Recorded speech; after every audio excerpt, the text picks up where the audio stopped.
বন্ধুরা, আগের দিনের ভিডিওতে তোমরা দেখেছিলে যে আমি মেহেন্দি পাতাগুলো পেরে রাখছিলাম। তো আজ কিন্তু সেই মেহেন্দি পাতাগুলো মাথায় লাগানোর পালা। তার জন্য কিন্তু আমি ঝটপট করে বাসি কাজগুলো সবার আগে সেরে নিচ্ছি। আলনাটা আমার গোছানো কমপ্লিট হয়ে গেছে। তো এখন টুকটুক করে ঘরটাকেও ভালো করে ঝাড়ু দিয়ে নেব। ঘরটা আমি ঝাড়ু দিচ্ছিলাম তখন কিন্তু কারেন্ট ছিল, আর যখনই আমার ঘরটা ঝাড়ু দেওয়া কমপ্লিট হয়েছে তখন সাথে সাথেই কিন্তু কারেন্টটা চলে গিয়েছে। আমি শুধু এটাই ভাবছিলাম, যখন আমার প্রয়োজন হয় তখন কিন্তু কারেন্টটা থাকে না।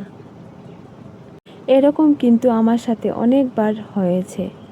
যে কোনো জিনিস এখানে সেখানে পড়ে থাকবে, আর যখন আমার কাজের সময় তখনই কিন্তু জিনিসগুলো আমি খুঁজেই পাই না। তো যাই হোক বন্ধুরা, অনেকক্ষণ পর কিন্তু কারেন্টটা ফাইনালি চলে আসলো। তো তারপর কিন্তু আমি লেগে গিয়েছি মিক্সিতে মেহেন্দিগুলো বেটে নেওয়ার জন্য।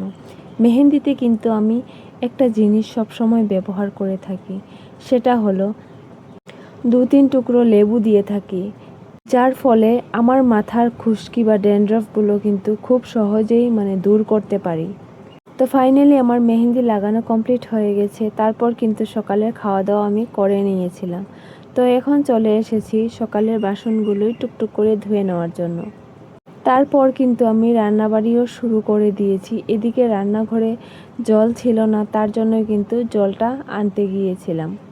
আরেকদিকে দুটো উনুনে দুটো রান্না আমি বসিয়েও দিয়েছি, আর এদিকে টুকটুক করে কাজ করে নিচ্ছি। তো বন্ধুরা, হাঁটতে হাঁটতে চলে আসলাম বাড়িতে। সাবু তো পেলাম না, কলা নিয়ে আসলাম আর কিছু আইসক্রিম আনলাম। এই গরমে খেতে বেশ ভালোই লাগে।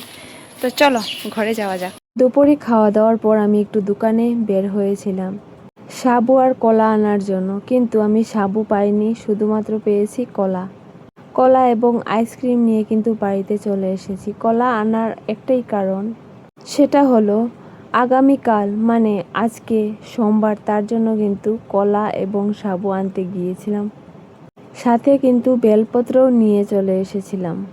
তো যাই হোক বন্ধুরা, সন্ধ্যার টিফিন করার পর কিন্তু আমি এদিকে রান্নাঘরে চলে এসেছি কিছু টুকিটাকি কাজ করে নেওয়ার জন্য।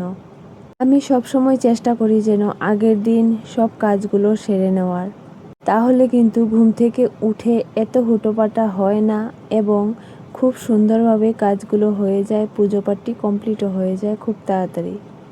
বেশ অনেক দিন পর কিন্তু আমি লেপা পোছার ভিডিওগুলো কিন্তু তোমাদের সাথে শেয়ার করছি। জানি ঠিকঠাকভাবে ভিডিওটা করতে পারিনি, জানি না তোমাদের কাছে ভিডিওটা কেমন লাগবে। যদি ভালো লাগে তো আমাকে অবশ্যই কমেন্টে জানিও। সবাই ভালো থেকো, সুস্থ থেকো। টাটা।